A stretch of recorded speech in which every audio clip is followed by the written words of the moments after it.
C'est ça le Star Wars qu'on aime.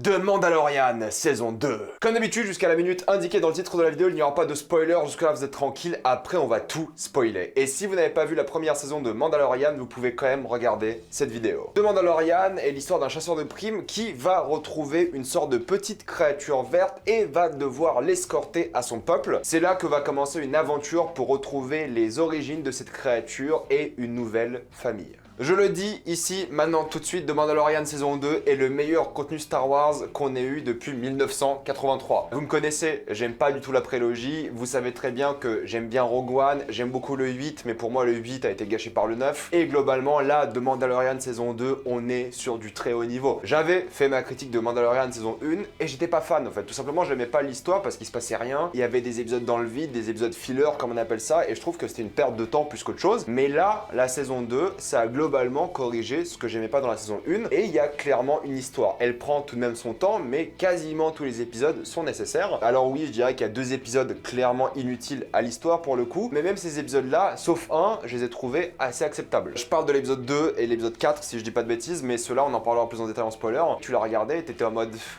ok, ça servait à rien. Mais tous les autres, il y avait une vraie utilité, il y avait une vraie introduction de personnages, de nouveaux personnages, il y avait un vrai établissement de l'univers Star Wars. Et c'est ce que j'aime beaucoup, c'est qu'on établit un univers, il y a plein de créatures, on va sur des nouvelles planètes. L'épisode 1, moi j'ai adoré parce que si vous avez joué à KOTOR, il y a une grosse référence, enfin à l'univers étendu de manière générale, mais si vous avez joué à KOTOR 1, vous vous rappelez de certaines choses. Et là, c'était un vrai plaisir de voir ça parce que pour le coup, ils ont mis le budget pour rendre l'univers de Star Wars magnifique à l'écran. Entre les décors qui sont variés, qui sont vraiment bien foutus, tu vois qu'il y a un vrai mélange de décors réels et d'images numériques. Là, saison 2, aucune différence avec les films. Vraiment, j'ai pas vu un seul moment où les effets spéciaux, je me suis dit c'est pas terrible. Le premier épisode saison 1 de Mandalorian, clairement tu vois, tu dis bon, c'est une série. Là, tu regardes la série, tu dis c'est un film. Esthétiquement, avec les costumes qui ont l'air vraiment bien, avec les reflets sur les costumes, t'as l'impression que c'est du vrai métal. Et en même temps, les effets spéciaux, les vaisseaux, les explosions, le nombre de figurants, vraiment, ils ont tout fait pour ressembler à un film. Même la mise en scène, elle est autant inspirée que les derniers films, pour vous dire, sauf peut-être le 8 qui avait pour le coup des vraies idées de mise en scène. Mais les épisodes de J.J. Abrams, pour le coup, sont tout aussi inspirés que de Mandalorian. Pourtant, on va pas se mentir, à la mise en scène de Mandalorian, c'est grosso modo des yes man. Même Rodriguez qui fait un épisode dans cette saison, bah, il n'y a pas le style de Rodriguez.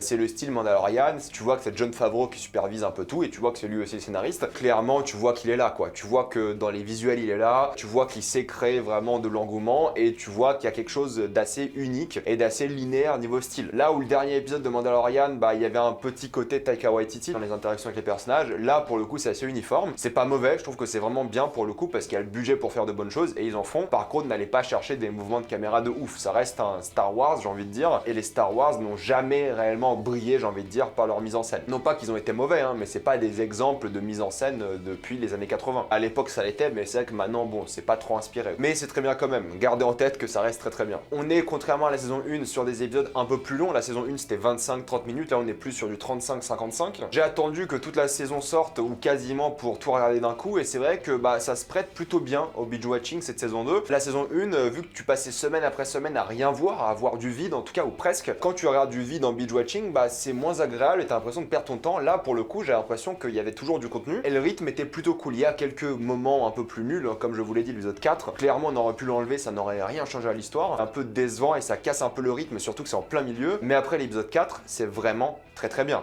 C'est presque masterclass jusqu'à la fin. J'ai adoré Pedro Pascal dans le rôle du Mandalorian, on en parlera plus en détail, mais tous les acteurs, ils ont fait un bon taf. Mais lui, pour le coup, il a quelques scènes où on peut voir son jeu d'acteur. Encore une fois, tout ce qui est maquillage des créatures, là, c'est pas décevant du tout. Tout ce qui est animatronique, j'ai trouvé ça vraiment bien foutu. On est sur une production Star Wars, je le répète, de très haut budget, ou en tout cas de très haut niveau. Tu vois qu'il y a l'amour qui a été mis dans cette série, dans cette saison 2, plus que dans la 1. Tu vois qu'il y a l'ambition, et vu comment se finit cette saison 2, clairement, ils sont allés très loin. Là, Disney, ils ont compris que Disney+, c'est leur plateforme où ils vont se faire du bif, et quand tu sors des trucs comme Mandalorian, clairement, là, oui, t'as envie de t'abonner à Disney+. Et si les prochaines séries Star Wars sont du même acabit, de la même qualité, surtout les séries live action, clairement, l'abonnement Disney+, commence à se valoir. Pour le nouveau contenu, si vous aimez l'ancien contenu, qui est sorti sur Disney il y a des années, d'accord. Mais pour tout ce qui est nouveauté, là, si on est de cet acabit-là, ça va être très rentable. La photographie est très bien, mais la musique aussi, elle s'est nettement améliorée par rapport à la saison 1, alors que je trouvais que c'était l'un des points forts de la 1. La 1, c'était vraiment western, là, on est plus dans la la science-fiction mélancolique avec des petits éléments de western, mais tu ressens la musique et elle dégage vraiment beaucoup d'émotions et ça j'ai trouvé très prenant. Et il y a plein de choses que j'ai aimé niveau des thématiques, c'est que tu as l'impression que cette saison 2 elle est dans la légende, dans le sens où on respecte les traditions, on respecte l'honneur et à chaque fois qu'il y a des combats, sauf avec les méchants qui eux à chaque fois sont déshonorables, nos héros ils sont toujours avec un code de l'honneur très fort, ils respectent leurs paroles, ils ont jamais trahi qui que ce soit, ils sont vraiment très importants de ce point de vue là parce que c'est vraiment ce qui va lier tous les épisodes. C'est la parole d'une personne, c'est l'honneur d'une personne, c'est vraiment sa loyauté et là c'est quelque chose qu'on a plus souvent dans les Star Wars, c'est prendre un peu son temps, vraiment se concentrer sur les traditions parce que dans Star Wars les traditions sont essentielles, ça a toujours été ultra important et là pour le coup il a encore une fois prouvé. Ils ont encore élargi l'univers étendu, j'adore, il y a plein de nouvelles scènes, il y a plein de nouvelles créatures, comme je l'ai dit, vraiment ils y vont à fond dans l'univers Star Wars. Il y a plein de références au président Star Wars, mais c'est jamais en mode easter egg ou en mode là pour être là. À chaque fois qu'il y a des références à d'anciens personnages, c'est toujours mérité. À chaque fois, t'as l'impression que c'est logique et ça a du sens. Là, c'est ça qui est bien. On n'est pas là pour dire « Oh, tu te rappelles de lui, tu te rappelles de ça ». Non, non, là, à chaque fois que des personnages importants y sont, et croyez-moi, il y a des personnages importants de l'univers Star Wars qu'on connaît, ça a du sens. Clairement, ça a du sens et c'est mérité. Et quand tu les vois arriver à l'écran, il y a de l'émotion. Clairement, il y a de l'émotion. Et l'émotion Star Wars comme ça, avec la nostalgie, bah ils ont essayé de le faire avec le 7, beaucoup, mais là ça marche. Là clairement ça marche parce que c'est mérité. C'est pas là pour être là et ça, c'est bien bordel. Ça fait du bien. J'ai bien aimé les guest stars qu'il y a Timothy Olyphant, il y a Kate Sackhoff, il y a encore plein d'autres personnes, je vais pas vous spoiler. J'ai bien aimé ce qu'ils ont fait avec, je trouve qu'ils ont tous été compétents et ils ont vraiment enrichi cet univers. Après, il y a quelques facilités scénaristiques quand il s'agit de séparer les personnages. C'est vrai que des fois, bah, les personnages se séparent parce qu'il y a une vieille excuse à chaque fois. J'y croyais pas trop, mais en vrai ça avait du sens de les séparer pour l'histoire, pour le show, et c'est une série qui est là pour le show. Il y aura des incohérences scénaristiques, il y aura un peu des incohérences de logique, tu dis non mais attends, mais ça n'a pas de sens, mais c'est pas grave. Honnêtement ça m'a pas du tout dérangé, ça n'a pas du tout tué l'immersion, parce que pour le coup c'est une saison très immersive. La saison 1 j'avais l'impression de voyager,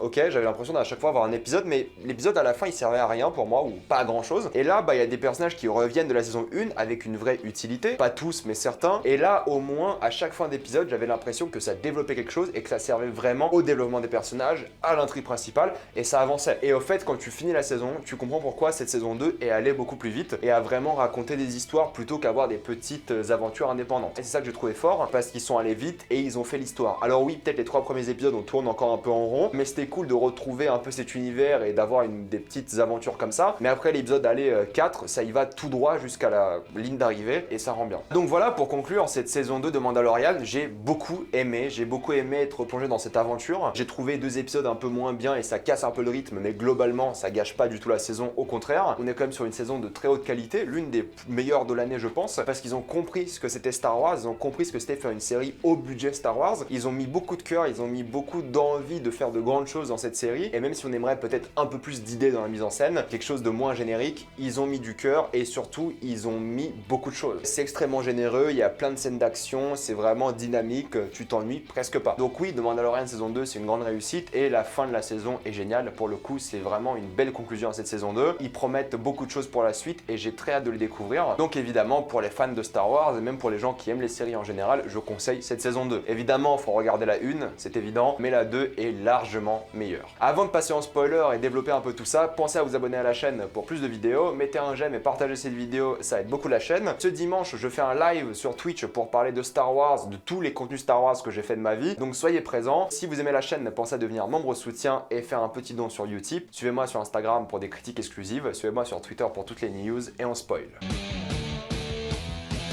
Écoutez, moi déjà Timothy Olyphant, j'adore cet acteur, j'ai adoré le voir dans ce rôle de homme qui a volé une armure de Mandalorien, même si c'était pas vraiment volontaire de la voler. J'adore voir quelqu'un utiliser son armure à être un peu un usurpateur du code de Mandalore, de la morale de la planète de Mandalore, de la croyance, de tout ce que vous voulez. Et quand j'ai entendu Dragon de Krayt, j'ai eu des flashbacks de Star Wars Knights of the Old Republic 1 avec ce putain de dragon de Krayt du jeu. Et j'ai kiffé parce que j'ai adoré voir déjà un dragon dans Star Wars. On n'a pas vu ses ailes, on dirait plus un ver de terre des fois, mais j'ai trouvé vraiment bien fait. Il y avait une vraie dimension d'échelle qu'on voit rarement dans Star Wars avec des créatures vivantes, donc j'ai trouvé ça vraiment très satisfaisant et c'est un épisode très cool pour remettre un peu en haleine les gens par rapport à cette série. C'était une aventure un peu auxiliaire, mais ça développait un peu la croyance du Mandalorien, ça développait les personnages et ça développait surtout l'univers. Et revoir une créature comme ça dans Star Wars, je dis pas non. C'est l'épisode 2 que j'ai trouvé un peu moins bien parce que c'est clairement un épisode filler, dans le sens où oui, on voit des créatures, oui, on comprend un peu la dignité, le code moral et l'honneur du Mandalorien à accepter respecter et à aller au bout de sa promesse. Mais en soi, l'épisode, tu pouvais direct le passer et arriver à l'épisode 3, c'est tout. C'était pas essentiel, alors que l'épisode 3 est clairement essentiel avec Bo-Katan. Je sais que Bo-Katan est dans la série de Clone Wars, mais j'ai pas vu de Clone Wars en entier. J'ai envie de la rattraper d'ailleurs, je pense que je vais pas tarder à faire ça. Mais j'ai trouvé son personnage important parce qu'elle veut reprendre un peu la gloire de Mandalore, trouver le Darksaber pour devenir reine de Mandalore et vraiment recréer les Mandaloriens, du moins le code des Mandaloriens avec un twist un peu plus moderne. Là où tu vois clairement que notre Mandalorien à nous est conservateur avec des vraies traditions, un code très strict, même si tu vois que son code il est un peu moins important vers la fin quand il est désespéré ou quand il est sous l'emprise de l'émotion. Tu vois qu'elle a un côté plus moderne où elle arrive à se montrer et le code n'est pas le même. Mais au moins on comprenait bien qu'il n'y avait pas qu'une seule voix du Mandalorien, comme toutes les religions, un peu j'ai envie de dire. Il n'y a pas qu'une seule voix et ça ils l'ont bien mis en parallèle avec ce qu'on connaît. J'avoue que je me sentais grave mal pour la grenouille, la dame grenouille qui se faisait bouffer ses œufs par Grogu. C'était horrible. je me sentais vraiment mal, la pauvre, la pauvre. Pour moi, c'est l'épisode 4. L'épisode 4, clairement, n'a servi à rien. Aucune importance. Pourquoi on a ramené un mec qui était déjà dans la saison 1, comme ça, là, tiens, il est là, tu l'as mis dans la carbonite et il est revenu. Ça servait à rien, t'as aucun intérêt dans cet épisode. Vraiment, j'ai pas compris pourquoi. Il était pas très intéressant, c'était pas très excitant. Bon, c'est un épisode de filler qui servait à rien. C'est le seul où je me suis dit, ouh, j'espère que ce sera pas comme ça à partir de maintenant parce que j'aime pas du tout. Et ça l'était pas. Après, on passait à l'épisode 5 et on en parle tout de suite. Mais avant, j'ai bien aimé la référence au grand général Throne que vous connaissez sûrement des livres, si vous avez lu quelques livres Star Wars. Il est aussi dans Rebelle, alors j'ai pas vu tout Rebelle non plus, donc je peux pas vous dire ce qui se passe avec lui dans Rebelle. Sûrement dans la saison 3, j'espère, on verra le général Throne parce qu'il l'évoque, ou alors dans la série Ahsoka Tano, il y aura le général Throne. Pour parler d'Ahsoka Tano, je trouve que Rosario Dawson, moi je l'avais dit à l'époque quand on avait vu son visage confirmé, je trouvais qu'elle avait le visage pour Ahsoka Tano. Le truc c'est que moi j'ai pas vu de Clone Wars en entier, du coup pour moi Ahsoka c'est encore une enfant. J'ai vu les 3, peut-être presque 4 saisons en entier. Du coup, Ahsoka, dans ces saisons-là, c'est un enfant. Et là, quand t'as pas vu de Clone Wars, il faut accepter que Ahsoka, c'est une maître Jedi. Et moi, ça m'a fait un peu bizarre de passer de l'enfant à cette Jedi très qualifiée, très puissante. Mais l'épisode est cool. On dirait une menace dans l'ombre. Elle est dans la brume. À chaque fois, elle fait mal. On dirait un peu Batman, des fois, qui bute des gens. Enfin, pas bute, mais qui fait du mal à des gens en sortant de nulle part. Ahsoka, elle bute des gens. Et c'est vrai qu'elle est là pour des raisons assez particulières. Tu comprends bien ses motivations. Elle est vraiment charismatique. Pour moi, en tout cas, je pense que la série va être bien. Je sais pas c'est quoi son objectif parce que j'ai pas vu de Clone Wars, on n'a pas exactement compris c'est quoi son objectif dans cette série là, dans cet épisode là, mais son épisode est très cool. J'irai pas crier au génie non plus, par exemple nous mettre une scène finale de combat avec elle contre une personne lambda et nous faire penser qu'il y aura du suspense. Bon voilà, j'y croyais pas du tout, c'est pour le show encore une fois, surtout qu'ils ont essayé de développer un peu ce personnage là. Oui, c'est une femme qui a perdu son peuple, elle veut se venger, etc., etc. Mais on sait très bien que Ahsoka va la défoncer, donc le suspense pour ça c'était un peu bizarre et un peu inutile, mais bon c'est le show, c'est comme ça. Je pense qu'il y a beaucoup de potentiel avec ce personnage, il faut que je revoie évidemment Clone Wars en entier, mais j'ai hâte de la voir et je l'ai vraiment trouvé très réussi. Mais la relation entre notre Mando préféré et Grogu était très cool. Tu vois vraiment que là il s'apprécie, il s'aime, et à la fin quand il enlève son casque pour réussir à trouver la location de Moff Gideon, tu vois que là son code il a plus d'importance, il veut vraiment sauver Grogu, et à la fin justement quand il enlève son casque pour dire au revoir à Grogu, tu ressens l'émotion. Là clairement t'avais une petite larme qui coulait sur ton visage, tu voyais aussi Pedro Pascal, son visage vraiment triste, vraiment déprimé de dire au revoir à Grogu, mais on en reparle juste après. Mais la relation entre les deux était cool, et à chaque fois que Grogu entendait son prénom, il était grave content, et ça faisait chaud au cœur. J'ai bien aimé qu'ils l'ont développé beaucoup plus que dans la saison 1, c'est normal, c'était le début, mais voilà, là, la saison 2, ils l'ont bien développé, et c'est normal parce qu'il fallait avoir des adieux, et si les adieux n'étaient pas émouvants, ça ne marchait pas. Là, les adieux sont émouvants, et pour moi c'est très réussi. J'ai bien aimé aussi le retour de Bill Burr, voilà, moi c'est un acteur que j'adore, surtout en tant que comédien, parce qu'à la base c'est un comédien mais il joue dans plein de trucs. On sait qu'il est très pote avec Jon Favreau aussi, mais moi je l'aime bien, je trouve qu'il a du talent, c'est pas un grand acteur non plus, mais il apporte quelque chose de naturel, et là c'est clairement ce qu'il incarne, parce qu'il va évoquer les sujets du terrorisme, de la République, de l'Empire, et il se dit, peu importe qui c'est, comme dans notre monde à nous, en fait, peu importe qui envahit ton pays, que ce soit la République ou l'Empire, ton pays est quand même envahi. C'est pour ça qu'il s'énerve dans l'épisode, c'est qu'il a vu le terrorisme, il a vu l'Empire, il a vu l'ordre, et ça donne un côté plus humain à vraiment cette série, à l'univers de Star Wars. Pareil, quand il se fait applaudir par tous les Stormtroopers et qu'il sent une sorte de plaisir par rapport à ça, quand tu vois les TIE Fighters arriver, et toi aussi en tant que personne, tu ressens du plaisir, tu ressens un soulagement, ça fait bizarre, parce qu'au final, tu te rends compte que, en fonction du point de vue, que ce soit la République, ou les rebelles, peu importe, ou l'Empire, tu ressens la même chose. Et ça, Bill Burr, c'est un beau personnage pour montrer qu'au final, tout est une question de point de vue et ils ont bien travaillé cette idée. Ils auraient pu être un peu plus profonds par rapport à ça, même si c'est pas l'objectif de la série, mais j'ai trouvé ça bienvenu de leur part et c'était une bonne addition à cet univers. Aussi, ça faisait plaisir d'avoir une sorte d'équipe dans la série qui était vraiment soudée avec évidemment Boba Fett. L'épisode sur Boba Fett est stylé, surtout que tu vois que Boba Fett est vraiment puissant quand il tape des gens avec sa massue ou sa lance, je sais même pas ce que c'est. T'as un vrai impact et là, tu ressens bien les coups qu'il donne et tu vois quand il revient que l'armure armure lui a manqué, ça doit faire des années qu'il a été sans. Tu vois vraiment que c'est quelqu'un d'imposant et qui peut faire beaucoup de dégâts. Et on sait très bien, vu la scène post-générique, que la saison 3 sera sur Boba Fett. Là, l'histoire de le Mandalorien à nous est terminée et ça va devenir une sorte de série d'anthologie. Les chapitres sont fermés, le livre est fermé et à la fin, on commence le livre sur Boba Fett. Et la saison 3 et 4 et je sais pas combien, ou peut-être même juste la 3, hein, sera l'histoire de Boba Fett. Et je pense que de saison en saison, on va trouver de nouveaux Mandaloriens et on va raconter leur histoire. Comme je l'ai dit, j'aime beaucoup la relation aux légendes, au code de l'honneur. On voit que les méchants à chaque fois trahissent leurs paroles, comme Moff Gideon à la fin, il dit tu peux prendre le bébé et il attaque quand même le Mandalorien. Il y a toujours un respect des légendes, des traditions des bons et un non-respect et de la trahison des mauvais. Et ça c'est très fort dans l'univers de Star Wars parce que tu vois que les mauvais, bah, ils ont aucune race quoi, ils manipulent, ils font ce qu'ils veulent. Et c'est intéressant qu'ils aient laissé Moff Gideon en vie parce que je pense que ce sera un personnage important par rapport à la suite. Mais clairement l'épisode final était génial, les Dark Troopers étaient une vraie menace, ils faisaient vraiment peur. Et quand tu vois le X-Wing arriver dans la pire des situations, ils étaient vraiment dans le pétrin, tu te dis c'est bizarre, je voyais pas trop Ahsoka venir en X-Wing et ensuite tu comprends. Et quand tu comprends qui c'est, bah c'est mérité parce qu'il avait mis gros goût sur le stand pour que les gens le repèrent. Et Luke est arrivé, Luke l'a repéré, il rend vachement bien. On le voit pas beaucoup parce que bon, la technologie est peut-être, il y a encore un peu de mal dans les mouvements. Par contre, c'est vrai que la voix, on dirait pas Mark Hamill jeune, et c'est bizarre parce qu'ils auraient pu prendre la voix de Mark Hamill. S'ils l'ont pris, on dirait pas du tout lui pour le coup. Évidemment, le physique, ils ont pris une doublure, des choses comme ça, d'accord. Mais là, Mark Hamill, ils ont pas pris sa voix. Je sais pas si peut-être parce qu'il est trop vieux, sa voix a trop changé. Mais clairement, sa voix, quand tu connais Star Wars, je trouve qu'elle ressemble pas du tout. Ça m'a fait un peu bizarre parce que je connais tellement la voix de Mark Hamill jeune, j'ai tellement vu la trilogie originale que bah ça m'a fait un peu tilt. Mais globalement, l'émotion était là et voir Luke défoncer, ça m'a fait penser à la scène avec Dark Vador justement dans Rogue One, où t'as la même scène avec Dark Vador et là t'as la même avec Luke en mode un peu plus chill quand même. Mais c'était génial, vraiment c'était même pas du fan service parce que bon un peu quand même, mais en vrai c'était mérité quoi, ça avait du sens. Il était là, il a reçu l'appel, il est venu défoncer tout le monde, il était calme et revoir Luke comme ça.